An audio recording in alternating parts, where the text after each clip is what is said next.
It is now my great and distinct pleasure to introduce our keynote speaker.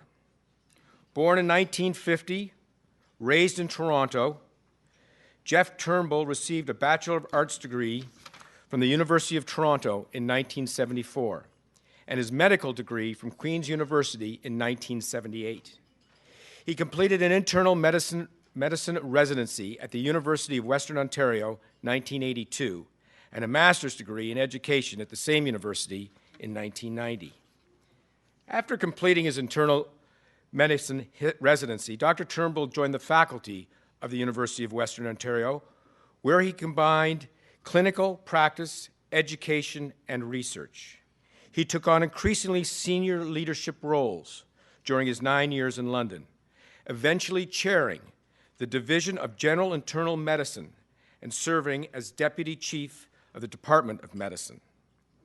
Dr. Turnbull was recruited by the University of Ottawa in 1991, where he initially focused on medical education, serving for several years as Vice Dean for Medical Education. He was also a key figure in educating future physicians of Ontario project and served as president of the Medical Council of Canada. Known for his mentorship and wisdom, Jeff Turnbull was appointed chair of the Department of Medicine in 2001, a position he held until 2008, when he became the chief of staff at Ottawa Hospital. I don't know how he does all this. I can hardly say the words. In the 1990s, Dr. Turnbull became increasingly interested in providing better clinical care to Ottawa's homeless population. Along with others, he wondered whether a medical program that combined supervised alcohol consumption with compassionate clinical care would improve health outcomes. He started Ottawa's Inner City Health Project and has been its medical director since its inception. Ottawa Inner City Health has won numerous awards and received international acclaim for its efforts. For this and other contributions, Dr. Turnbull received the Order of Canada in 2007. He was also recognized as the Physician of the Year by the Academy of Medicine of Ottawa in 2008. He received the CMAE Ian Hart Award for Distinguished Contribution to Medical Education in 2007, the Ontario Medal for Good Citizenship in 2006, and the Royal College of Physicians and Surgeons Canada's Mentor of the Year in 2003. In addition to his contributions to community health at home, he has been involved in education and health services initiatives to enhance community and institutional capacity and sustainable development in Bangladesh, Africa, and the Balkans. Over the last few years, Dr. Turnbull has also assumed several leadership roles on behalf of his profession. He served as president of the College of Physicians and Surgeons of Ontario and chaired CMA's Future of Medicine project. Dr. Turnbull is also program director of UNESCO's University in Solidarity for the Health of the Disadvantaged. Jeff Turnbull continues to practice internal medicine both at the Ottawa Hospital and at several shelters associated with the Ottawa Inner City Health. Please join me in welcoming Dr. Jeff Turnbull to the stage.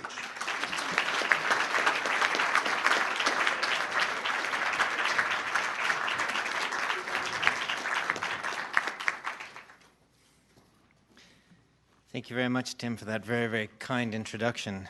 And I must say that I'm truly honored to be here before such a distinguished group. And I must admit, reading this list of my predecessors, I'm absolutely stunned, and I hope that I can come anywhere close to meeting your expectations.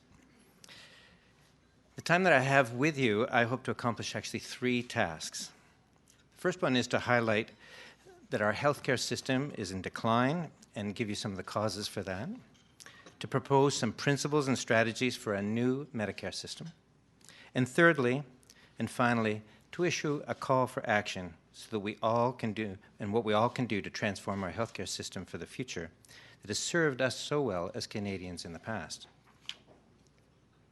Our healthcare system has helped us live longer and healthier lives.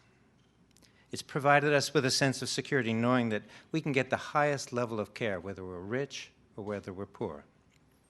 It's nurtured a sense of community and pride in our community and our country. But beyond these social benefits, our economy has been greatly strengthened by a workforce that is not only skilled, educated, mobile, but healthy. Medicare, a crucial employee benefit, creates a competitive advantage and excellence in the promotion of business climate and investment. It's worth the equivalent of $6 an hour on the wage of an auto worker in Windsor. Our healthcare sector itself generates close to 1/10 of the country's jobs. Skilled positions, not only in doctors' offices or hospitals, but also in research labs and universities, in leading-edge fields such as biotechnology and the life sciences. But I'm not here to tell you and talk to you about the past. I'm here to talk to you about a system that's deeply troubled and that is experiencing a total lack of concerted, coordinated action to harness the national will to reshape it for the future. Let us for a moment think of some of the best business practices and relate them to the Canada health system. This is a company, if you will, of $192 billion in revenues. That's third in North America, just behind Walmart and ExxonMobil. It employs more than 1 million people, equal to the construction industry in Canada. It has 14 divisions, each carry out the same function, with 14 different IS systems and 14 different purchasing departments, no clear system for sharing best practices, and no evaluation of outcomes, either separately or as a whole. The CEO changes frequently, and because of this, we often don't have a long-term strategic plan or perspective. And this business does not provide meaningful annual reports to its stakeholders, you as Canadians. Would you invest in such a company or entrust your health to its care? We can no longer tolerate leaving a system so large, so vital to the well-being of all of us as citizens and to the success of our country, to manage itself. We need core information systems, indicators, measures of success. We need modern governance, transparent accountability, visionary leadership. And most of all, we need unwavering focus on the people the system is designed to serve, you as patients. In any other line of business, all of these elements would be considered essential. But for some reason in healthcare, we permit massive inefficiencies.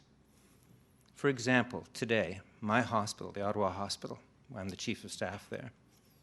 Today, our occupancy rate this morning was 106%. We had 39 patients waiting in the emergency department. About 10 of them had been waiting for 1 to 2 days. At the same time, we were canceling surgeries. So far, last year, we canceled 498 surgeries because there was no beds in the hospital. At the same time that took place, today, we have 141 patients waiting in our hospital, in those same hospital beds, waiting for long-term care, where their patients would get more effective care at a fraction of the price. It's $1,100 a day for a hospital bed, probably a quarter of that out in the community. Our hospital spent today $141,000 for care that was not as effective as it could be. That's not good economics, and it's certainly not good medical care. In addition to this, there's 5 million Canadians who don't have access to health services, primary care, through a family doctor. We have our emergency departments are congested. We have wait times for tests, wait times to get to access to a specialist, wait times to get into hospital, wait to get out of hospital. Mental illness services are woefully lacking, and 10% of Canadians can't afford the drugs they need and won't be able to pay for the long-term care that they require for the future. Every day, Canadians experience a lack of access to the healthcare system they should expect, and as a result, they suffer both physically and emotionally. Other less wealthy nations do more for their citizens, and they have better outcomes than Canada. Once a world leader, we're now loitering near the back of the pack. Too often, instead of reforming the system, we've lost time and energy talking about how we're going to pay for it. But before we talk about how we're going to pay for our healthcare system, we need to first decide what type of healthcare we want for the future. What's the scope of services? How will it be organized? How will it be managed? What type of infrastructure do you require? All of those things are essential for us to actually better define healthcare for the future. And then, at that point in time, let's think of strategic ways of funding a healthcare system that will work for all. Canada's doctors think the best way to do this is to begin with the fundamentals, begin with the principles. Our healthcare system is built on these principles: universality, accessibility, comprehensiveness, portability, public administration. We cherish our system and the ideals that are embodied in these principles. The idea that you can get healthcare of a high quality, whether you're rich or poor, whether you're in Whitby or Whitehorse. Our healthcare system today makes a mockery of these principles, both in letter and in spirit. We're living under the delusion that Medicare ought what it ought to be, rather than seeing it for what it really is.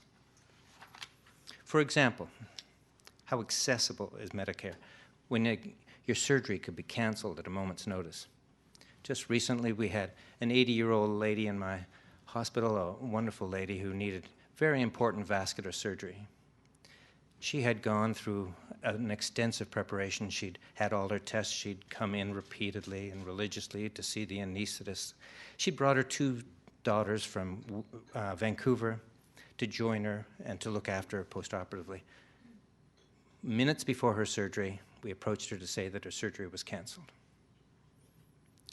I can tell you that is very difficult as a physician from my perspective, and every physician I see across this country will tell you that that's not good care, and it's certainly not good economics.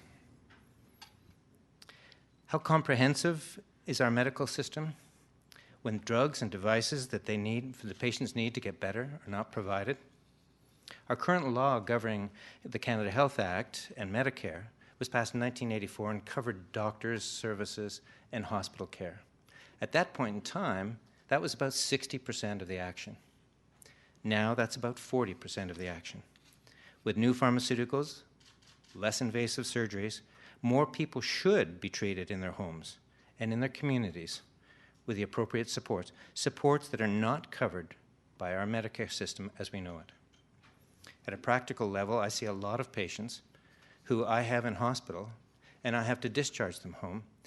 When I discharge them home, they recognize that they're going to now have to start to pay for medications, a wheelchair, physiotherapy at home. And they say, frankly, I just can't pay for that. There's no way to recognize that many of these important, essential services are beyond the reach of many working Canadians. Treating sick people callously is neither good social policy nor good economic policy. It not only costs us in dollars and cents, it runs counter to our values as Canadians. I'm also convinced that if we are to live up to our country's values, we need to look at the health of our citizens in a wider context. As CMA president, I've been right across this country. I've talked to physicians and patients, and I can tell you one after another, these patients, they tell me of patients who struggle with poverty, lack of adequate housing and support services, and these people pay the price with their health. The poor have greater rates of addiction, disability, mental illness, cancer, heart disease, chronic illnesses such as diabetes. They're sicker, and they're going to die younger than any of their richer counterparts.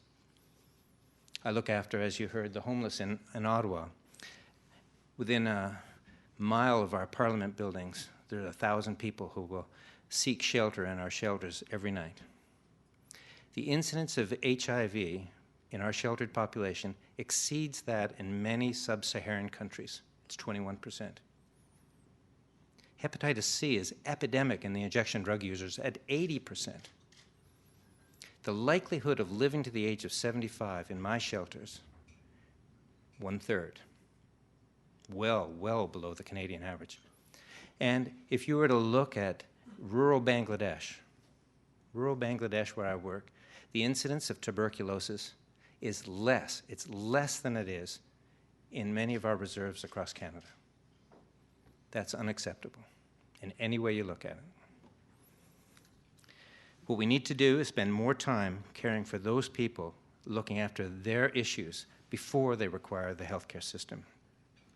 Last summer, the CMA issued a policy document outlining some of our ideas for transforming healthcare, beginning with a look at the underlying principles of Medicare that were laid out in the Canada Health Act. In addition to the above 5 that I mentioned to you, we suggest that there were some new principles that we might like to consider in reshaping healthcare for the future.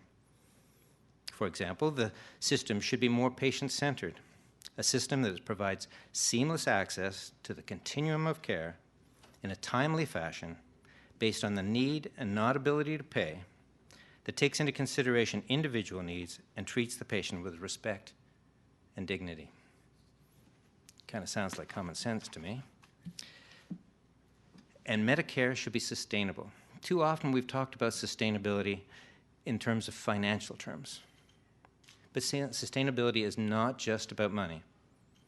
It's about what money can get us. It's about providing universal access to quality patient-centered care delivered across the full continuum of health in a timely and cost-effective manner. Now that would be something that we could all be proud of. There's no value in having financial sustainability if we don't use those resources to improve the overall health of the system itself and our population. Across the country, there are pockets of innovation, but they're not shared. We need to look at many of these important resource-saving innovations and efficiencies that can lead to timelier and higher quality care and find systematic ways to make sure those are applied right throughout our country. We can, for example, better integrate services across the continuum by creating improved long-term bed capacity that can allow patients to leave hospital and still get that care that they need, whether that be in a long-term care institution or better services at home. We can focus on safety and quality, and that might sound expensive, but paradoxically, focusing on safety and quality repeatedly have been shown to be cost-saving. We can encourage the medical profession to get with the program on the electronic medical record. Only 1/3 of Canadian doctors use the electronic medical record. This isn't new technology. My dentist, my vet use it. We can follow standard practice guidelines that have been shown to be efficient and effective. We can focus on health promotion and healthy communities. We can use our combined purchasing power to ensure taxpayers get best value while patients get best care. And finally, we can look at the management and governance of healthcare to better ensure that the system is accountable to you, the people who use it and the people who pay for it. As taxpayers, you deserve to know how well the system you pay for is performing. So what can we do about the future in healthcare? It's not as if we don't know where to start. Study after study has put forward ways to improve the system. For example, the Ontario Medical Association has recently released its recommendation to enhance Ontario's healthcare system. Yet Canada's physicians have some ideas of their own, but what we'd like to do now is to hear from the public. We'd like to hear from Canadians what they think their healthcare system should look like. That's why CMA has launched their national dialogue on healthcare, which has included a website, healthcaretransformation.ca, where everyone can enter and share their views, and I'd urge you to visit. We're holding a series of public town hall meetings across the country where Canadians can participate in a vigorous and open debate. I'd like to invite all of you to join us at the St. Lawrence Centre tomorrow, where we'll have our second open public debate.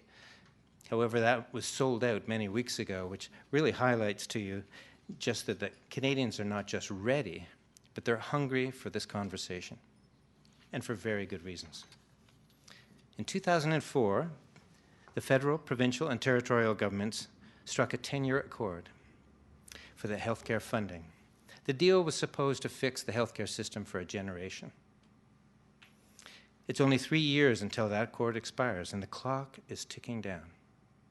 It's time to start laying the groundwork now to ensure the next accord leads to real and effective changes, improvements to our existing healthcare system. Ladies and gentlemen, when the global recession loomed, threatening our country, our prosperity, and our citizens' well-being, the federal government, did not sit on the sidelines. It leapt into action with a massive initiative, Canada's Economic Action Plan. It was designed to modernize the country's crumbling infrastructure and keep Canadians on the job.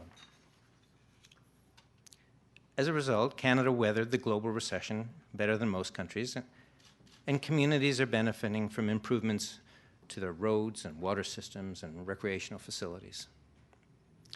Today, Canadians are saying that healthcare is as big a concern as the economy, and they want action now.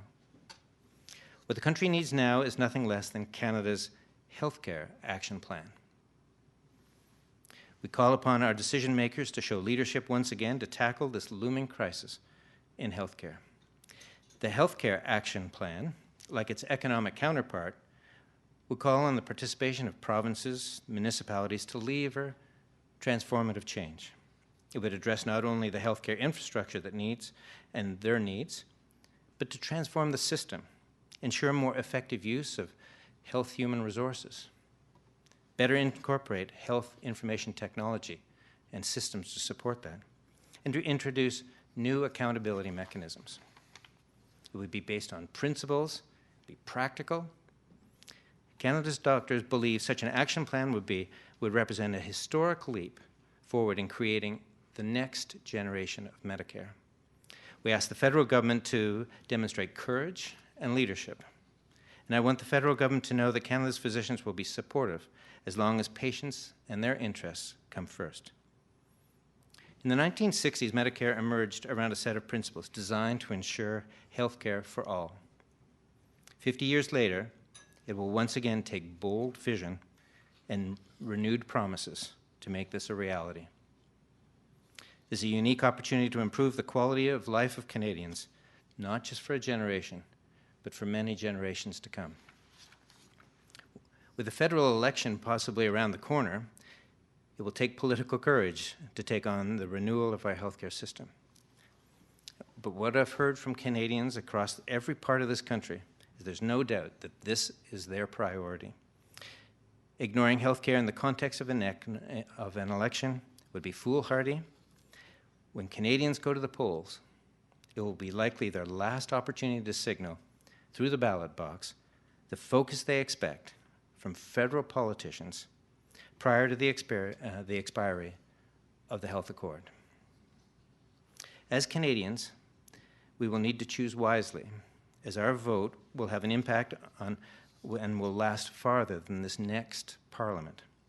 In closing, we find ourselves at a crossroad, and the decisions that we take today will be judged by future generations.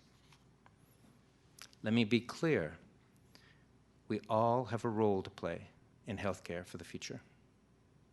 Each and every one of us can help transform today's Medicare for today's patients and for future generations. We all need to take on this ownership and all need to support this endeavor. Thank you very much.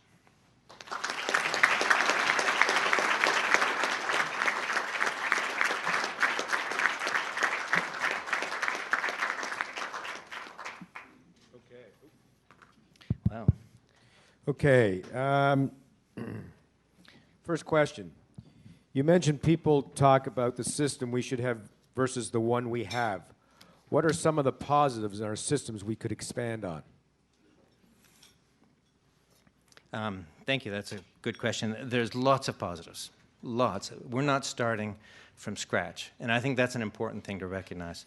We have wonderful infrastructure, and I can tell you from somebody who's traveled around the world and look at other settings of health infrastructure, Canadians enjoy a very high level of health infrastructure.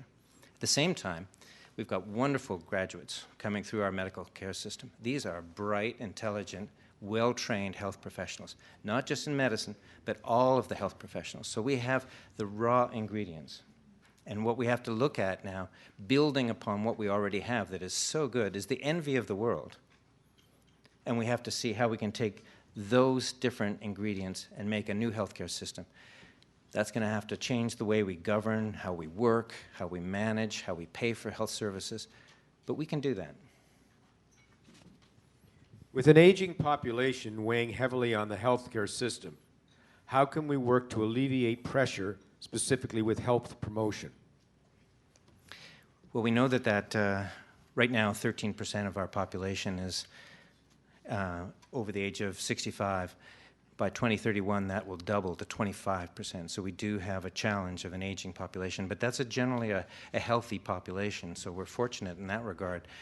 Those people who are seniors are healthier than our seniors of the past. Nevertheless, I think we can look at many different ways of providing meaningful, effective services that would be patient-centered. So providing services at home, half the price, quarter of the price. We'd have to look at new ways of delivering health services. And this is transformative change. And when you do that, you'll not only provide better services, but it'd be less expensive. What are your thoughts on alternative delivery methods, such as family health teams seen in Ontario?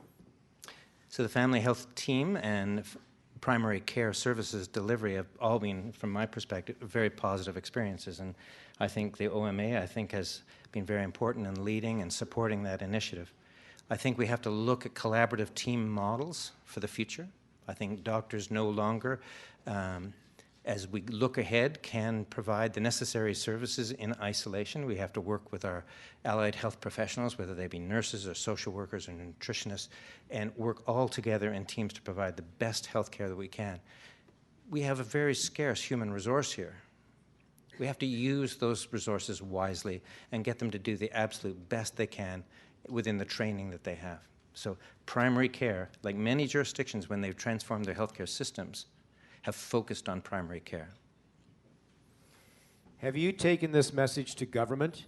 If so, what has their response been? Yes, we've been before the House of Commons and Senate at least 6 or 7 different times. We've met many different politicians. The response has been, at a federal level, I have to say, the response has been muted. I think that what they see themselves heading into an election, that healthcare, as Joey Smallwood said, the first time, every time I open my mouth and say the word healthcare, I lose votes. And I think that they're concerned of that. And I have a feeling that our governmental officials will probably follow, but they will not lead. And I think that we have to create the energy from this room, this setting, and any other setting to actually encourage, enforce, cajole our politicians to become engaged. How can we better promote preventative medicine in our healthcare system? Yeah. The social determinants of health are so important. So these are the things that actually lead to better health. And we think of our healthcare system as the principal determinant that leads to your good health, that you have a good healthcare system. Well, the reality is that's only 25% of the health outcomes can be explained by our healthcare system.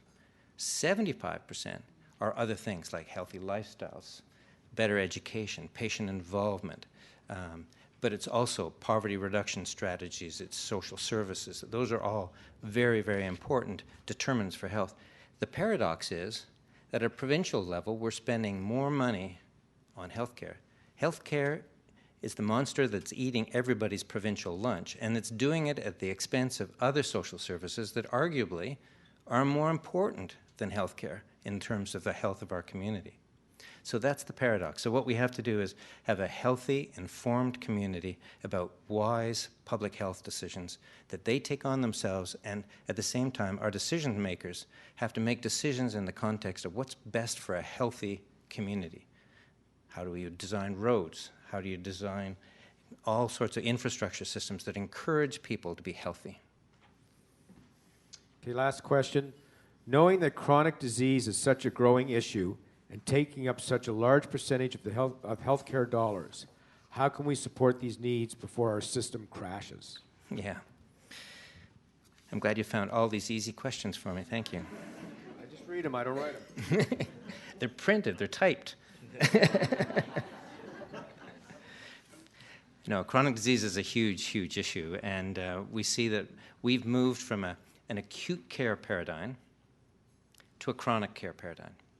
And so we thought, and our healthcare system was focused around the delivery of acute care services, and we were very proud of that. But now, many of the illnesses that we're facing, perhaps because of our success, are now chronic issues. So we're starting to see diabetes, we're starting to see HIV, which used to cause death within a relatively short period of time. Now it's a chronic illness. Rheumatoid arthritis, inflammatory bowel disease. Those are chronic illnesses. And the cost for those, for example, a year of Remicade for inflammatory bowel disease, that's $20,000. Well, that's beyond the reach of most working Canadians, honestly. So we have massive challenges ahead about thinking about how we're going to redesign and move that shift in our mind from acute care to a chronic care model. How do we provide those services better at home? What infrastructure do we need at home to allow people to deal with the chronic care, not in a hospital environment, but a home environment? And frankly, when you do that, it's a lot cheaper. So we can provide quality services for chronic care, even though we were seeing a massive amount of chronic illness. We can do it better and more effectively. We just have to change the model. Granted, there's no question about it, we've got this massive challenge ahead of us.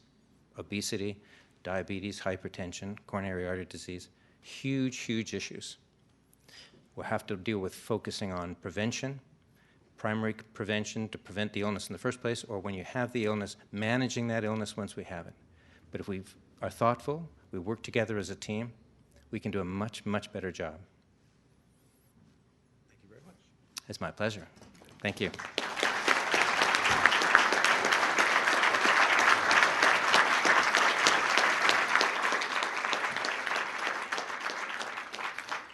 I would like to ask Jeff Wilson, Director of the Empire Club, to do a formal thank you to our guest speaker. Jeffrey?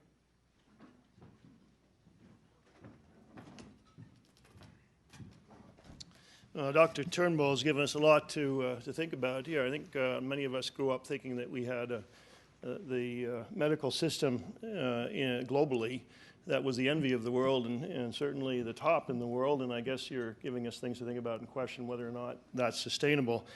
Three things that I recall from the conversation is, first of all, let's acknowledge that our systems, in fact, is in decline. Secondly, that there are some very real new systems, new processes, new technologies, enabling technologies that allow us to start to think about a different delivery system to really affect change. And then thirdly, most importantly, a call to action, which I think is requiring a dialogue not just at the political level, but also at the grassroots level amongst all of us. So I think I'm appreciative, speaking for the room, I think we're appreciative of the opportunity to have that dialogue. We are vested in the process, so therefore we're heavily invested in the process very clearly. And I think at the end of the day, it really comes down to a question. It's not about whether or not we can afford the changes that we're talking about in terms of the shift in the paradigm of medical delivery services. I guess it comes down to whether or not we can afford not to make the changes. So thank you very much, Dr. Turnbull. A very, very interesting discussion. I appreciate your being here. On behalf of the board of directors of the Empire Club, thank you, and thank you all. Tim? Thank you, sir.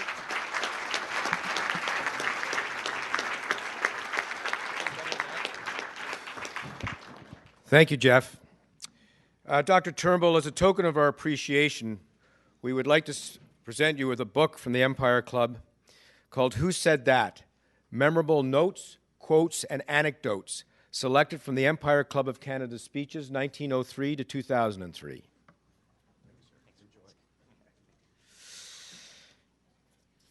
Okay, just a couple of quick housekeeping things. Some of the upcoming events, the Empire Club, you've got the sheets on the cards on your table. Thursday, March 31st, Pat Daniel, President and CEO of Enbridge, in the Concert Hall at the Royal York. Friday, April the 8th, Adash Mehta, Chair of Canwi, Board of Directors, again in the Royal York Hotel. April 19th, Jason Myers, President and Chief Executive Officer of the Canadian Manufacturers Association at the Royal York. And April 27th, Louis Vachon, President and CEO, National Bank Financial, which will also be in the Royal York. And there's some other events that we haven't got confirmed yet, but we will get those out to you via email as soon as we do. I wanted to let you know we are now on Twitter and Facebook. Yes, the Empire Club of Canada is coming into the new age. I would like to thank MD Physician Services for being our event sponsor today, and thank you to Spencer Stewart for sponsoring our student table. Thank you to the National Post as our print sponsor. This meeting is being taped by Rogers TV and will be replayed on Rogers and CPAC many times over the next few weeks. We are very appreciative of their continued support. Thank you very much for taking time to join us today. I trust you enjoyed it. Please come again anytime soon. And this meeting is now adjourned. Have a good afternoon.